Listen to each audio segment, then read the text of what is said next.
Hello students, this is a translation class. Today I will teach you chapter number 15 future perfect continuous tense.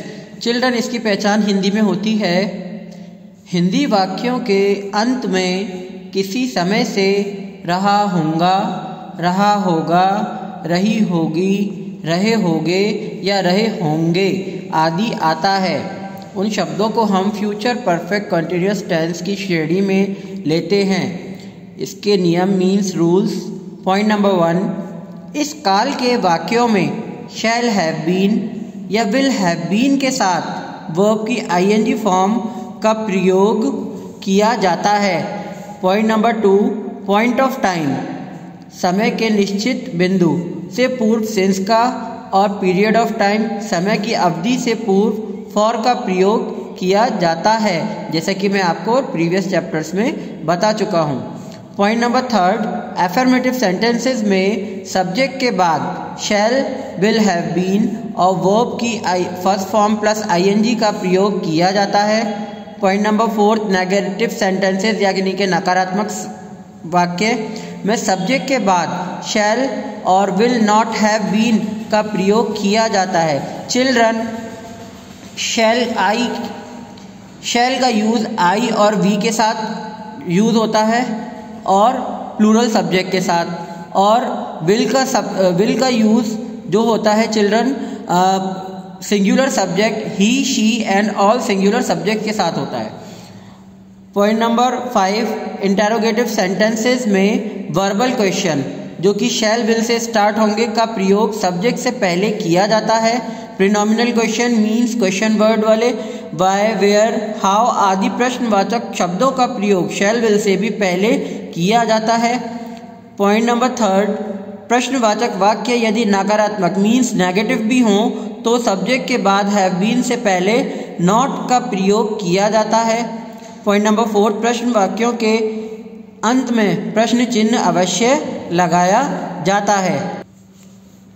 Look at the following examples. लड़कियां आधे घंटे से park में रस्सी कूद रही होंगी।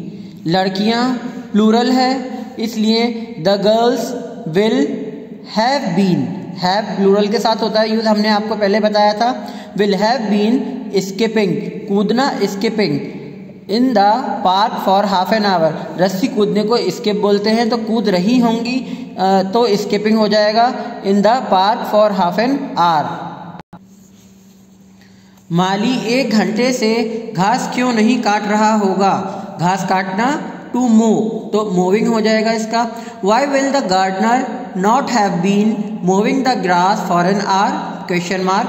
हम कितनी देर से उन्हें देख रहे हैं, तो कितनी देर से के लिए मैंने हाउ लॉन्ग बताया था आपको।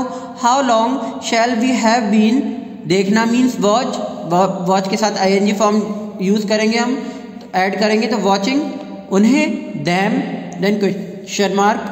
क्या तुम 10 मिनट से फव्वारे की तरफ नहीं देख रहे होगे। Will you not have been look plus ING form, then it will be looking, looking at the fountain for 10 minutes, फव्वारे को फाउंटेन बोलते हैं। रजत 5 बजे से अपने मित्रों के साथ बैडमिंटन नहीं खेल रहा होगा। रजत विल नॉट हैव बीन, देखिए नकारात्मक वाक्य आ गया, नेगेटिव सेंटेंस नहीं का यूज हो रहा है यहाँ पर, देखा आपने चिल्ड्रन। तो will not have been playing badminton with his friends, कब से 5 बजे से, तो यहाँ टाइम दे रखा है आपको, समय का निश्चित बिंदु दे रखा है, तो इससे पहले हम सिंस का यूज करेंगे। पॉइंट, सिंस 5 o'clock, वे पिछले सप्ताह से यहाँ नियमित रूप से नहीं आ रहे होंगे, तो वे प्लूरल है, they will not have been coming here regularly, यानी कि नियमित रूप से, रेगुलरली कब से, पिछले हफ्ता से, तो सिंस लास्ट वीक। क्या दर्जी 2 घंटे से कपड़े नहीं सिल रहा होगा, तो will the tailor have not been stitching clothes for 2 hours। रोगी 1 सप्ताह से कोई समस्या नहीं बता रहा होगा।